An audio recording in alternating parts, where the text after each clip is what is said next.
Hi everybody and welcome back to Sandling Junction. In today's episode is more about the Folkestone Harbour Peninsula, a couple of extra additions to the fleet, so let's dive straight in and let's see what's been happening.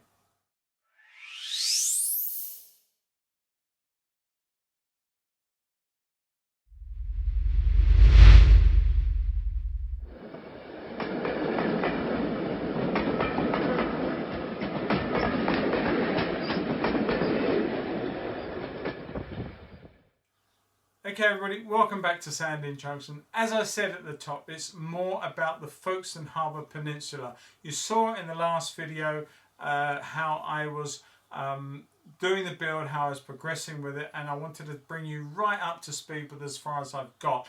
I also want to show you a couple of recent additions to my fleet.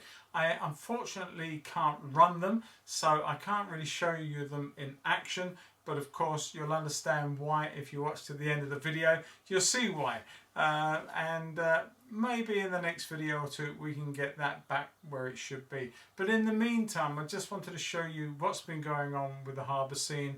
And as I said, it's been really cold out here. I have been working hard on it, and I just wanted to show you where we got with it. And if at any part of this you think that I could do something a little bit different, please put it in the comment section below. I love to read your comments. You know that many of you have become very firm friends over the year or 2 years, and it's great reading your reactions to what I am putting out. And at the same time, if you watch my videos and you're not a subscriber, it costs you not a single penny to subscribe. All you got to do is click the subscribe button.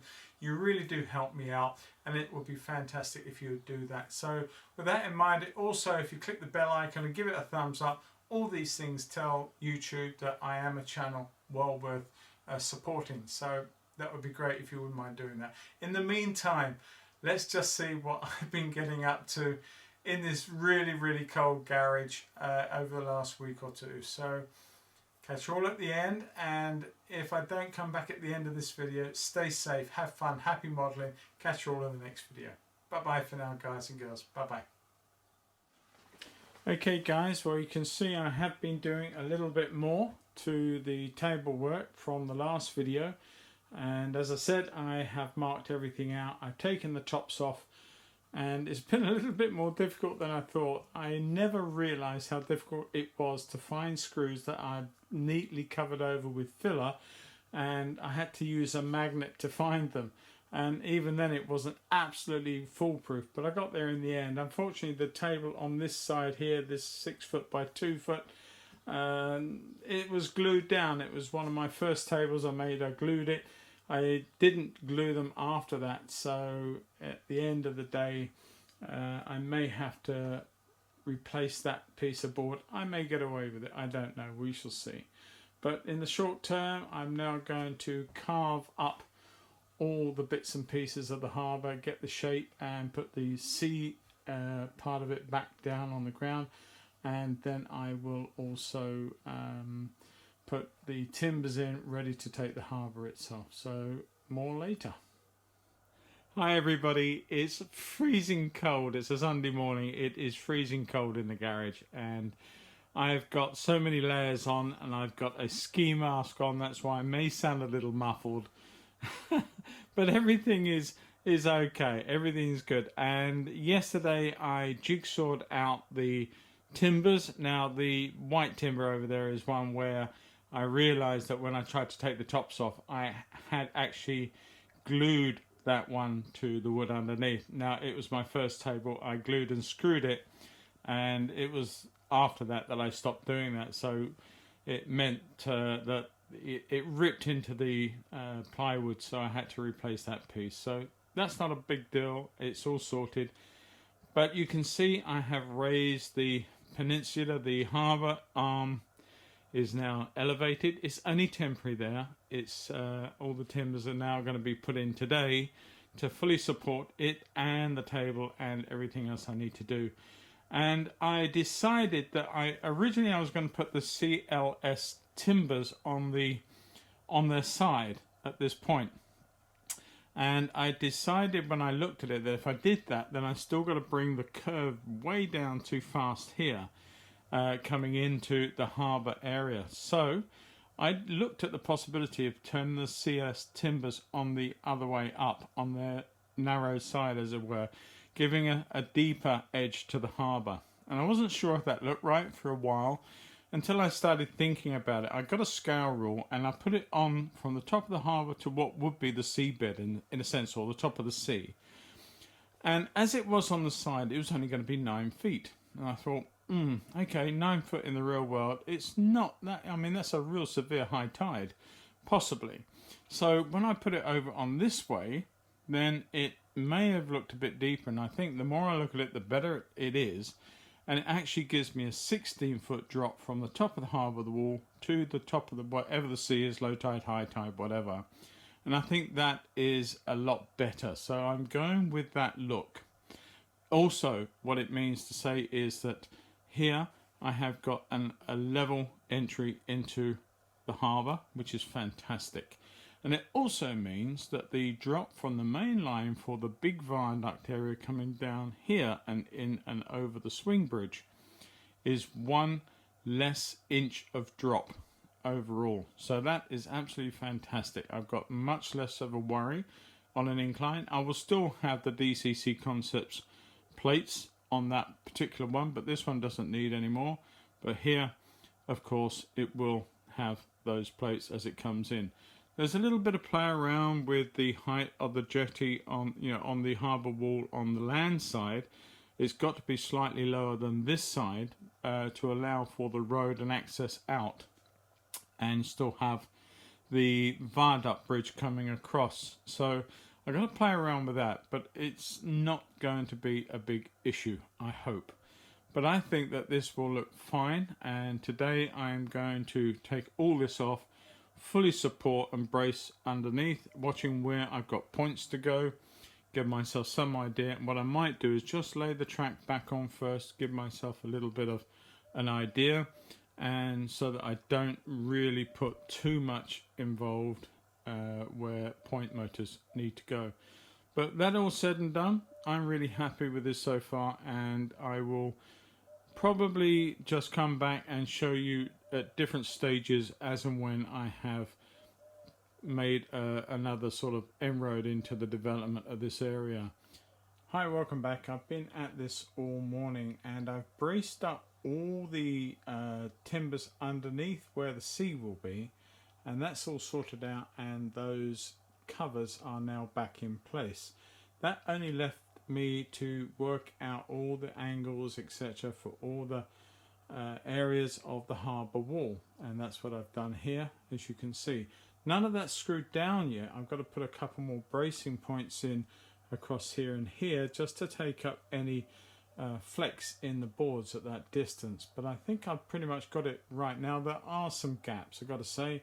There are gaps down some of the edges where the cutting of the initial boards wasn't quite online, and it has veered off. There's a few more down the other side. If I just come around very carefully, you can see I really veered off over there, and there are some holes, some gaps. Now those I will administer to. I've got two ways there. I can either put board underneath and just take up the slack, or I can put a very small piece of 1mm paper all the way around here. You won't notice it, or even a 1/2mm plastic card, just in small strips, just to take it up. Once it's all coloured in and sealed off, you will never know, and then the water can go on top in its own due course. So I'm not too worried about that. I've got a lovely edge to the harbour, and I think that's a little worse there. There's a big gap there, but hey ho, it's the way it is. My carpentry skills are not fantastic, but they have served me well so far, so I'm quite happy with the way this looks. All I've got to do now is put the timbers down. I'm using some larger screws, and I'm going through the top down like so, so that it is properly supported. There is a little anomaly with regards to that set of boards and this set of boards. There is a slight dip. I have taken a planer and just tried to even out as much as I can, but it's not the end of the world. What my biggest concern is how I will make sure that none of the point motors are fouled by any bracings I put in. Okay everybody, welcome back, and it's about 9:15. It's the end of the day really. It's a bit past the end of the day to be quite honest, but I finished. I've had a good hoover up and tidy up now, and the island itself, the harbour, the sea, it's all done, it's all screwed down, it all fits, it's all looking good. Really pleased with the effort. There are one or two gaps in it, not just the end of the harbour arm here, but there are one or two gaps down the sides, but I can fill those spaces. I'm not too worried about that. What really is good for me is I've actually now worked out what's going to happen up the other end here. I've got the levels, I've got all this is all fixed in, so I can turn round, come round from the high station all the way round and into the harbour line. That's fantastic. It also gives me great scope to start at the top here, come down across the viaduct and then enter the harbour through the bridge and the swing bridge further in, which is the harbour area. Let's just walk up there and have a look at that. So now you can see, if I just pan out a little bit. Ooh, there we go. Alright, so this is the inner harbour, the outer harbour. I've still got the wall here to build, which is slightly lower than this side, and I've got the extension to the harbour arm on that side, but otherwise we're pretty much done. I've certainly fixed all this up. I'm really pleased with the way that works, and I can bring the main line in and come across here somewhere into the main harbour and all the other bits and pieces. I've tried to make all the assembly underneath as basic as I can. I'm trying to be aware that there's a lot of point work to go in, and I'm not sure how it's all going to work yet. And one or two of the cross battens I put in, but fixed not from down into the ones below them, but from the side. So if needs be, I can take them out. Although I'm hoping that that doesn't have to happen. But there you go. We're all set now to carry on. I'm going to do all the filling tomorrow. Fill all the gaps, sand it down, and fill all the screw holes. Just make it look a bit more presentable, and paint the whole thing in my standard grey colour. Okay, so this is the end of day 2, and it's getting late in the evening, and I have just finally sanded it all down. Did all the filling earlier, sanded it all down, and created the town scene in the sense of what will happen up the other side here. So I'm just going to come into this area.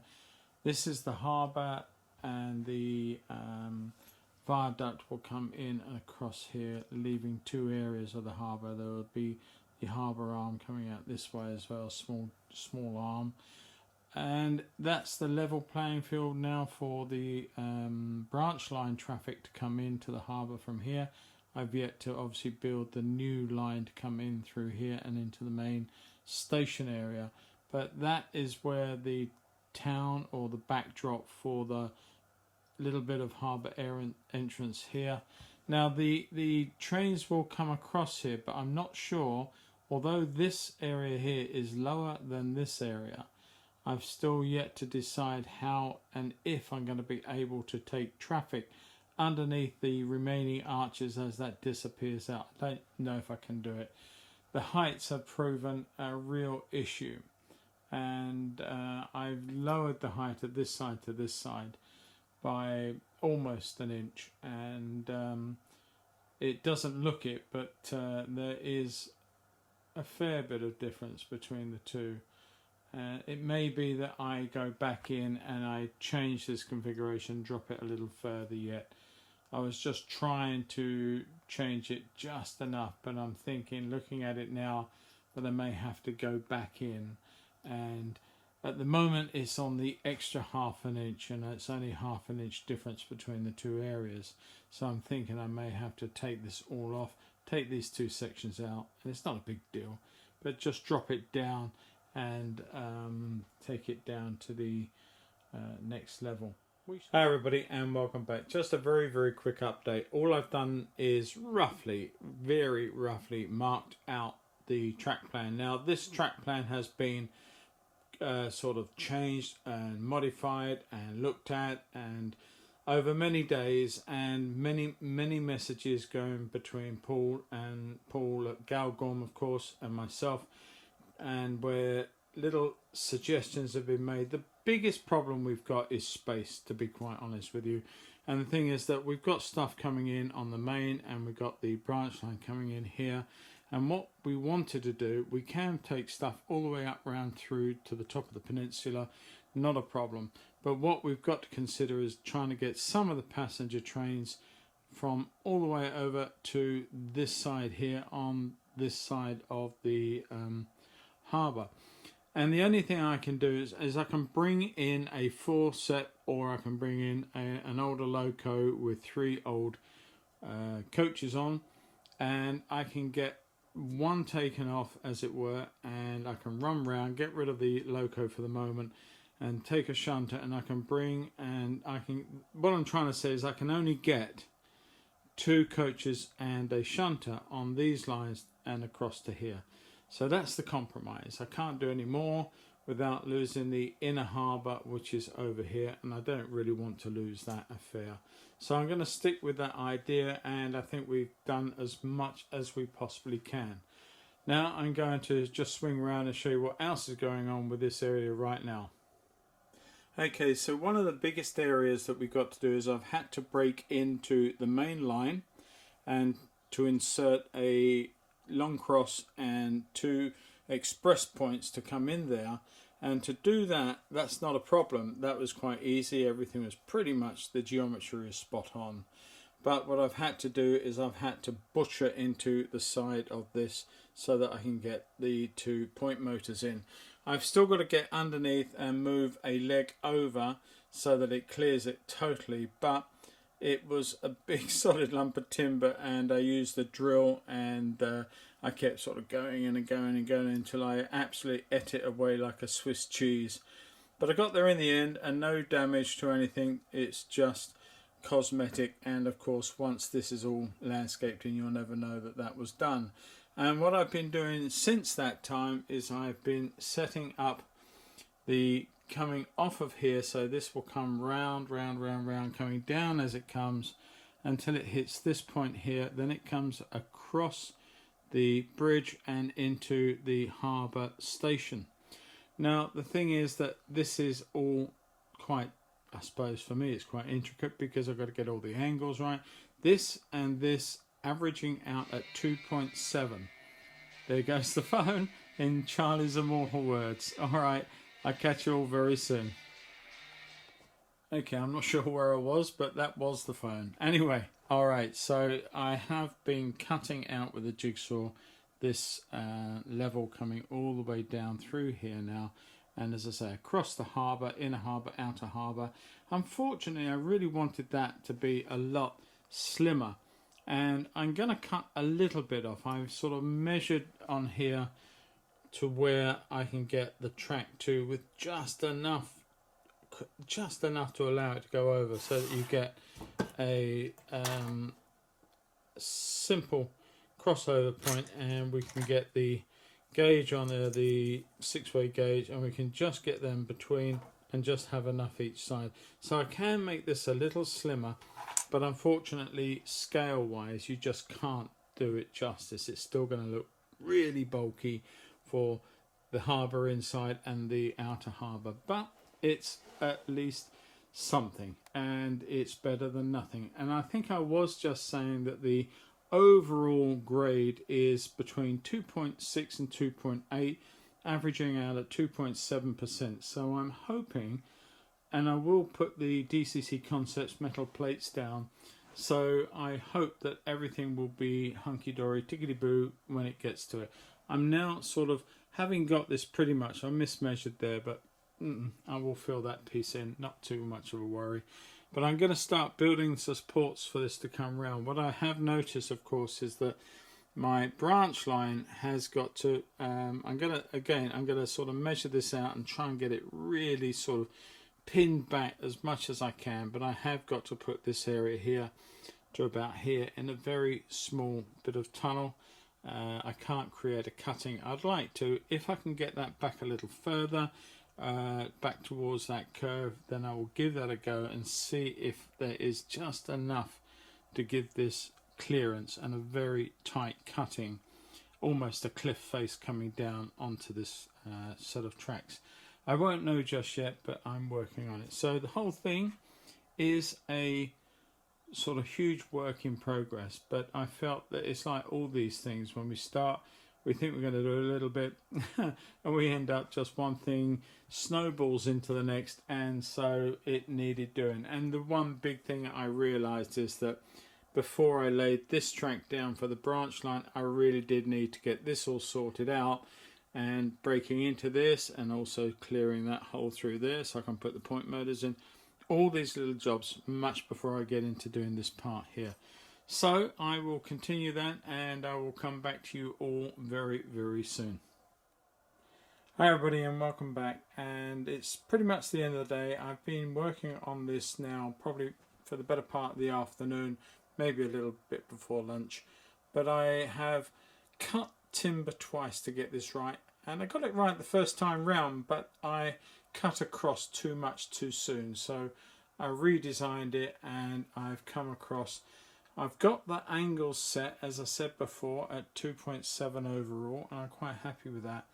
And because of the way that this comes around and across the branch line, I'm going to put a very small tunnel which will cascade down into this area here. Hopefully that'll work, and then it will just a short reappear. It could almost be like a road bridge in a sense, but not just a train bridge going over the top. It may be that I put a girder thing in here and may not put this in a tunnel. I will see what my options are later on, but certainly it will go under something and reappear from something. But then it comes all the way round and across the harbour mouth there. And the only sad thing for me is that I've got very, very little gap here. It is just a token inner harbour. I may be able to condense this down a little bit once I know exactly where the track is all going to go in terms of gap and what have you, but we're already quite tight to edges, so I'm sure that there won't be much coming off of this piece of timber, and if it does, it'll only be across the area here. But I've got the levels set now. I can come under here with the little arch spans that segregate the inner harbour area there and the wharf all the way through under here and out onto the main roads as they would be today and as they probably were back then. And that will then disappear. That road will go up under here somewhere as a tunnel, a road tunnel more or less. So there you are. It's not a great deal of work, but for the amount of time. But there was an awful lot of measuring, marking, templates, all sorts of things to try and get the levels right and to get the thing coming down. And the one thing I have got to say is that there will be a camber all the way around on this, because not only is it descending, it's a curve. And by doing that, you create the need for a slight camber in the twist of the timber as it comes down, or else it's just not going to work. So I hope that won't be too much or too noticeable, and but I'm sure it'll be fine. But there you are. Okay, so the next bit is to set all this up, fix it all, plan if I'm going to put in a crossover here. This is planned to put in a crossover somewhere around here, so that trains can come in on one line, depart on another, and have options. I was going to have a double cross off here and a scissor junction going off under behind the back seam there, so that I could maybe some point put another fiddle yard up around there. I have decided that the space here for me is just too tight to do all of that and still get span arches in, viaducts in around here, all that sort of stuff. It's just going to look awful. So I have decided I hope I stick with this, but I hope I do. I've decided I'm never ever going to run off behind there with another fiddle yard. I don't think it's worth the trouble all the time in doing so. For what I'm going to gain, there's so much work. I've got to destroy all my stuff over there, in terms of cupboards and space and organisation underneath it, just to get another 10 trains in. And really and truly, if I can't make do with what I've got up there, then that's just tough luck on me. I've got lots of little spaces, lots of sidings, and of course I will have all of this as well. And if I still don't have enough room for trains, then they will sit up on my thing at the back there, and that'll be it. So yeah, so goodbye to the possibility of an underneath thing over there. This area here then can be played around with a little bit more than I had ever planned to do, and I think that will be more than sufficient. Hi everybody, and welcome back to the workbench. I've been buying a few things, bits and pieces. Some of them are just fairly standard bits and pieces that we need in the ongoing function of building a model railway, including some timbers and sheet material to do the tops to the peninsula, but also things like this. I invested in the Valero chip set, which is great. It's a nice addition. I've got quite a few Valero colours, and I have just added these to it, and there is one additional one which is a nice black, which I thought I would give that a try. So we have quite a number of those there to be going on with.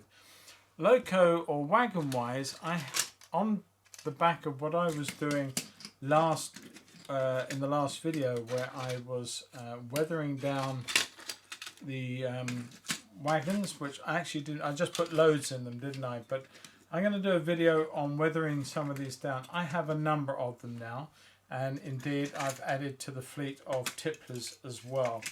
And the idea is that I will weather these down, because I've come to a little conclusion, a little bit of a silly one in a way, but I feel that I just don't want anything running on the layout that isn't weathered down. I really want to go for this quite grimy look of the sort of late steam era, and the way that things just got let go a little bit, as I understand them from the photographs that I see. So I don't want to put things on track, although space doesn't allow. We've got so many wagons sitting around. I'm looking at them all now, and there are so many items that need weathering down, and so I am putting some away in boxes, and I will bring them out as and when I get the chance to weather them. But these are a mixture of Bachmann and Daypole wagons, and you know, people say there are different qualities. They all look pretty much the same to me. I gotta say that the black coal that's just been quickly sprayed red to mimic iron ore from Daypole, to me, is a little bit rubbish. Has to be said. I could invert them that way, glue them in space into place, and then I can add my own bit on there. That will save putting on putting in anything below it to bulk it out when I put the sand and stuff that I used on the last video. But at the same time, I have seen these things selling for £5 each, which I think is crazy, or a rip-off, or someone's being delusional, or maybe that is the price of them. I really don't know. So do I use them upside down in a wagon, or do I sell them on and just use some bit of rubbish that's laying around to go into there? Anyway, it doesn't matter. I've only got 3 of them, so it really is quite academic. I've got to use the other parts at some point. But those, I've been collecting those. That will give me 10 or 11 hoppers and about 4 at the moment of the tipplers, and they will make a nice rake of wagons once weathered down, being pulled behind a diesel or a steamer, whichever. Another little addition, I haven't had a chance to, well, this one actually is the chipped version. This is the little lovely little Loco Terrier from the SE&CR, and I will put my glasses on. This is embarrassing. I can't see what I'm looking at. I should know what this one is. Of course, it's Rolvenden, I'm sure. Yes, it is. It's Rolvenden, which is just up the road from me, and it is a wonderful, I don't know if you can see that in any better detail like that, lovely little Loco. It's on offer from TMC. They do it in 2 versions. You've got the unchipped and the chipped. Well, I'm all fingers and thumbs, and you know that. So it paid for me to have one that's chipped, and so that runs around quite happily, and it's a lovely little loco. And it was actually one of the Christmas presents from my lovely wife, and she didn't want to get a green one or a black one. She said that lovely blue one is just the one I want to buy. So we got a KS&ER liveried Rolvenden terrier. Lovely, love it. It's great, and it makes a lovely little addition. The second loco that I treated myself to, I couldn't resist it. I have a couple or three of these. This is the original preserved, or not preserved maybe, but certainly the original numbered 9F 92000. Easy for renumbering should I wish to do so. It's a Bachmann model, of course, and it's on offer at the moment from TMC. They have a good number of these. They were made specifically for TMC, and I have got several. I've got 2 Crosties and 2 others of these, and the only one that I really heavily weathered before, I actually sold it, and I wish I hadn't in a way, but it was an older model, so it would be nice. I've got one of these in pristine condition with the yellow axle box covers, and that will become the model. That will become Black Prince. My dear friend who's no longer with us used to own Black Prince. Those of you in the know, David Shepherd, when he passed, and it was, I think it's now with the North York Moors Railway. I'm not too sure, but Black Prince he bought just after all the trains were being sort of passed over for diesel, and actually Black Prince, when he got it, had only just had its major overhaul, so he had a good piece of luck with that. But anyway, the thing is that I wanted to get a Black Prince model, and the only ready to run ones were either very expensive or long out of production. I know Bachmann did one some years ago, and I couldn't find one for love nor money. So I set about getting name tags done, and I have got those, and I've got all the numbering. So I'm going to change the other one eventually to Black Prince. And what I did in the other one, it's got sound, and we had 2 Sooth motors in here. It's a double chimney, and so I had 2 Sooths put in, and so we've got 2 smoke systems, and we have got this. And I've got 2 Crosties, and I'm thinking about how I can put smoke in there and smoke coming out of the side. I'm not quite sure if that's possible. I'm sure it can be done. But anyway, so I couldn't resist this. This one will be put sound in at some point, and it may well be renumbered, and it won't be to 03, which is Black Prince, of course, but it will be renumbered, and this one will be severely dirtied up, coming to the end of its life. I'm almost tempted to get another one while they're still about, and sort of weather it down in a slightly different way, and alter the number yet again.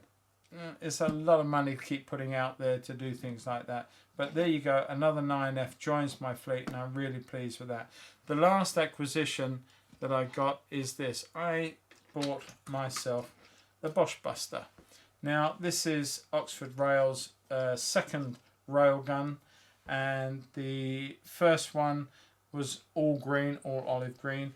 This one was the Bosch Buster. This is the one that was at the Elam Valley line, and it was in and out of a tunnel, and they had special tracks made for it, and the German Luftwaffe tried to bomb it so many times. The closest they ever got to bombing this was they had one bomb buried itself in the middle of the track some distance away from this, and it didn't go off, so it was sort of taken away and without exploding, as it were. But so they never actually got to do this. They never got to have a crack at this. But this could launch a 5-foot shell 12 miles across the channel, and was so dangerous to any enemy shipping that was coming down through from Dover down through to Dungeness, and it was very vulnerable to this gun. And they could pull this out on different angles of the track, as I understand it, so it could fire in multiple areas as was needed, and then it was just taken back in undercover in one of the tunnels. Now Oxford Rail produced a sound version of the Rod locomotive, which is, I think it was a Dean Goods.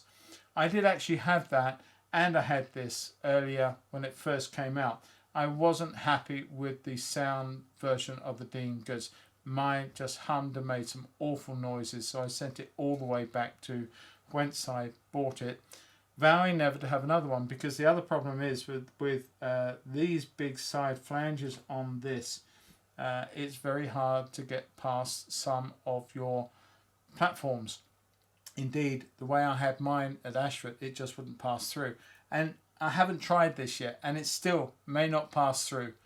But I found there's not that many of these left now. When I was looking around, people were sold out, and they were still quite expensive, those that were on offer. I found one company that was selling one of these for £48 new, and I seized on that. I thought, you know, that's way under what they're normally being selling for. They normally retail at £58, £59, and this one was 48, so it was a good £10 less, and I couldn't resist it. So even if this just sits in and out of my tunnel over there on the other side of the layout over the back there, which that tunnel had a third rail I put in deliberately to mimic the little tunnel, single tunnel portal where this was housed, and I can bring it in and out once in a while, raise the gun, have a bit of fun, put it back in.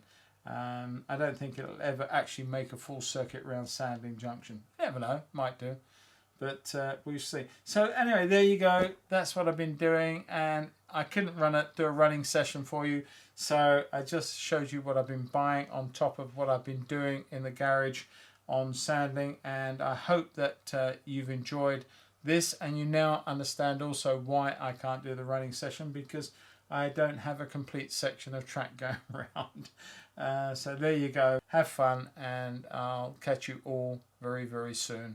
And yeah, look forward to catching up with each and every one of you. I'm enjoying watching tons of videos during this lockdown and catching up with some of your other layouts, which is really good. Anyway, all the best. Take care. Bye-bye for now.